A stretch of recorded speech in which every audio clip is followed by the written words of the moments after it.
subhanallah walhamdulillah la ilaha illallah. asalaamaaleykum wa rahmatullah. ñu ngi leen di siyaare di leen nuyu kenn ku si nekk di ko jox wàccuwaayam di nuyu suñu xalif général des Khadria Cheikh El Becaye ibn Cheikh El Becaye ibn Cheikh bu Mohamed Kunta di jël tamit kàddu tamit si kuréelu soldaaru borom Ndiassane yi di waxee tamit si ndigalu groupe bi yëpp muy suñu président Cheikh El Becaye Ndione ak képp koo xam ne rek membre la si biir kër gi ñi ngi waxee tamit si kàddoom di siyaare ñëpp macha allah di waxee tamit si ndigalu képp koo xam ne rek wala bépp soldaar ñi ngi waxee tamit si ndigalam macha allah mu doon tamit ndigal boo xam ne ndigalu sëñ bi la di ndigalu dëkk bi yëpp di ndigalu képp koo xam ne rek kilifa nga tamit si dëkk bi ñuy doxee tamit ndigal comme ni ñu koy waxee toujours parce que dañu jël suñu bopp ne ay soldaaru borom Ndiassane lañ mu doon kuréel boo xam ni am na doole trop si dëkk bi ak si këru taalibe yëpp ak si kër bépp kunta rek fu mu mënta nekk rek macha allah soldaar yi ñi ngi fa ñun nag si suñu rôle nag macha allah mu doon loo xam ne lépp loo xam ne rek day jëmale dëkk bi kanam aussi day dolli lu fi maam yi bàyyi woon si tànk yooyu la ñu nekk man nag ma doon seen coordinateur. am nañu ay kilifa yoo xam ne tamit ñi ngi ci kaw ku si mel ni tamit suñu président ak bépp membre rek ñi ngi waxee tamit seeni kàddu wax dëgg yàlla ndigal bi fi sëriñ bi bàyyi woon muy wàllu dëkk bi li jëm ci wàllu colin yi li jëm ci wàllu ñaawteef ak lépp loo xam ne rek méngoowut ak lu fi borom dëkk bi bàyyi woon ba tax na ñu wooñu waxtaan seeg ñun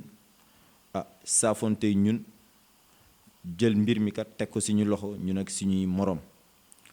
ñun tamit ñu jaayante ko ne nag dinañ ci dem ba mu jeex tàkk daanaka bañ ko commencé ba léegi tamit gisuñu benn yoon boo xam ne rek nekkuñu suñu wet ñi ngi suñu wet tout le temps kon ñun li ñuy waxaat rek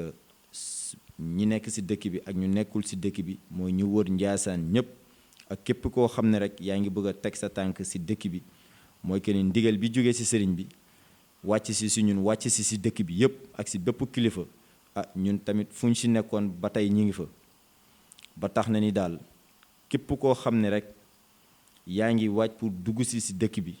da nga xam ne carrément sëriñ bi am na loo xam ni wax na ko tasaare nañ ko nit ñi jot nañ ko nit ñi xam nañ ko kon ba tax na ñun ñii doon soldaaru borom Ndiassane yi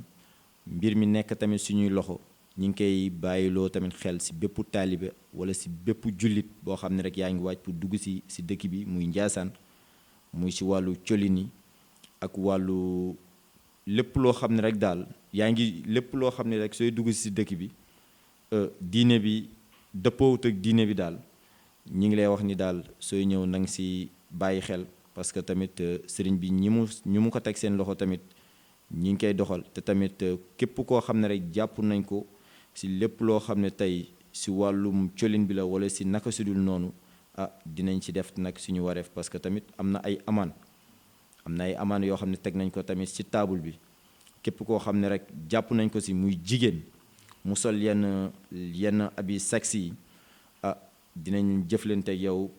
nu ñu war a jëflanteeg yow lu ci mel ni tey ji ni amaan yi nee nañ kuñ ci jàpp nga sol ko di nga fay 6000 francs suñ la jàppaatee dinañ jëm ak yow foo xam ne daal su beneen yoonee doo ko defati ba tax ni daal ñu ngi koy bàyyiloo képp koo xam ne rek yaa ngi waaj pour dugg ci Ndiassane ñi ngi wax daal nga bàyyi ci xel bu baax a baax di ci nag sant tamit suñu kilifa yi ñu jiital jox ñu mbir bi nekk tamit suñuy ginnaaw di ci waxtaan ak ñun di ñu ci conseiller bu baax a baax kon daal loolu moo doonoon kàddu yi di leen wax ne rek ndigal bi jógee daal ci sëriñ bi ba tey ñi ngi ci te sëriñ bi lu mu wax dafa leer mooy que ni lépp loo xam ni méngoowut ak diine lislaam bëggu ko ci dëkkam bi kon nañ leen ci bàyyi xel bu baax a baax ba tax na nag am na ñu mu jël nag teg ko seen loxo te ñi ngi koy wéyal kon ba tax na ni daal ñun soldaaru borom Ndiassane yi taxaw nañ ci bépp boor képp kuy dugg Ndiassane di ñu gis soo dee génn tamit di ñu gis kon daal ñi ngi ñaan daal képp ku fi ñëwati